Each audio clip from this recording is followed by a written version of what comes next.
ഇപ്പോൾ കബീർ നമുക്കൊപ്പമുണ്ട്. ഇപ്പോൾ ഈ മൃതദേഹം കണ്ടെത്തിയ ഇദ്ദേഹമാണ്, ഇദ്ദേഹം അടങ്ങുന്ന സന്നദ്ധ പ്രവർത്തകരാണ്. കബീർ നമസ്കാരം. ഇപ്പോൾ രണ്ടും മൃതദേഹങ്ങൾ കൂടി കണ്ടെടുത്തു അല്ലേ? തിരിച്ചറിയാൻ സാധിച്ചിട്ടില്ലല്ലോ അല്ലേ? കബീർ നമസ്കാരം. ഹലോ അരുൺ സാർ പറഞ്ഞോളൂ.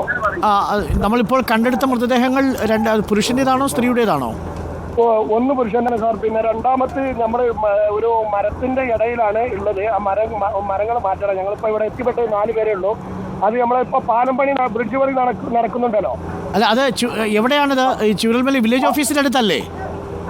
വില്ലേജ് ഓഫീസ്, അതെ. ഫസ്റ്റ് ടേണിങ്ങിൽ ബ്രിഡ്ജിന്റെ നേരെ താഴെ. ഓ, അത് ശരി. വില്ലേജ് ഓഫീസിന്റെ അവിടെയല്ല, ഇത് ഫസ്റ്റ് ടേണിങ്ങിൽ 4 പേർ മാത്രമേ നിങ്ങൾ അവിടെ ഉള്ളൂ ഇപ്പോൾ? ഞങ്ങൾ 4 പേരാണ് ഉള്ളത്. ഇപ്പൊ ഞങ്ങൾ അക്കരക്ക് വിളിച്ചിട്ട് അവിടെ ഒരു 3-4 പേര് വരുന്നുണ്ട്. നമുക്ക് ആവശ്യമുള്ളത് സ്ട്രക്ചർ, അതുപോലെ പുതപ്പ് വേണം. സ്ട്രക്ചറും പുതപ്പും ആവശ്യമുണ്ട്. ഇത് സ്ഥലം ഒന്നുകൂടി കൃത്യമായി പറയാമോ?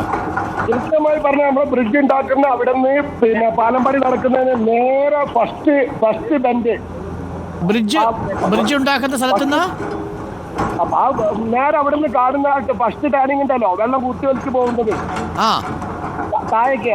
അതിന്റെ ആ കര തന്നെ. ആ കരയിൽ ഇവിടെ മരങ്ങൾ കൂടി കിടക്കുക. മരത്തിന്റെ ഇടയിലാണ്. ഓക്കെ ശരി. ഇപ്പോൾ തന്നെ നമ്മൾ മിനിസ്റ്ററുമായിട്ട് ബന്ധപ്പെട്ടിട്ട് അറിയിക്കാം. മിനിസ്റ്റർ നമുക്കൊന്ന് കണക്ട് ചെയ്തിട്ട് അവിടേക്ക് ആ മൃതശരീരങ്ങൾ തിരിച്ചു കൊണ്ടുവരാനുള്ള പുതപ്പും ആവശ്യമുണ്ട് എന്നാണ് ഇപ്പോൾ പറഞ്ഞിരിക്കുന്നത്. നമുക്ക് എത്രയും പെട്ടെന്ന് ഒരു സ്ട്രെച്ചറും ഒരു പുതപ്പും അവിടേക്ക് കൊടുത്തേക്കേണ്ടതുണ്ട്. മിനിസ്റ്റർ കണക്ട് ചെയ്താൽ ആ സ്ഥലത്തേക്ക് നമ്മുടെ രക്ഷാപ്രവർത്തക സംഘത്തിന് എത്താൻ സാധിക്കും. ഇപ്പോൾ ചൂരൽമലയിൽ ബ്രിഡ്ജ് പണി നടക്കുന്ന സ്ഥലത്തിന് തൊട്ട് താഴെയുള്ള ഭാഗത്ത് 2 മൃതദേഹങ്ങൾ കൂടി കണ്ടെത്തിയിരിക്കുന്നു, മണ്ണിൽ പുതഞ്ഞ നിലയിൽ നിന്നും. അതിൽ ഒരെണ്ണം മരത്തിലാണ് കുടുങ്ങിക്കിടക്കുന്നത്. ഒരു സ്ത്രീയുടേതാണ് എന്ന് സംശയിക്കുന്നു. ഒരു പുരുഷൻ്റെ മൃതശരീരം നേരത്തെ എടുത്തു. പക്ഷേ മൃതശരീരം കൊടുത്തുകൊണ്ടതിന് വേണ്ടി PCR ഒന്ന് പ്രത്യേകം ശ്രദ്ധിക്കണം. നമ്മുടെ മിനിസ്റ്ററോട് വിളിച്ചിട്ടോ അല്ലെങ്കിൽ റെസ്ക്യൂ ഓപ്പറേഷൻ അവിടെ നിൽക്കുന്ന നമ്മുടെ ഫീൽഡിലുള്ളവരോട് പറഞ്ഞിട്ട് ഒരു ബെഡ്ഷീറ്റ് അല്ലെങ്കിൽ സ്ട്രെച്ചർ ഈ ഭാഗത്തേക്ക് കൊണ്ടുപോകാൻ പറയണം. ബെയിലി പാലം നിർമ്മിക്കുന്ന സ്ഥലത്തിന് താഴെയാണ്. കബീറിൻ്റെ നമ്പരും അവർക്ക് കൊടുക്കുക.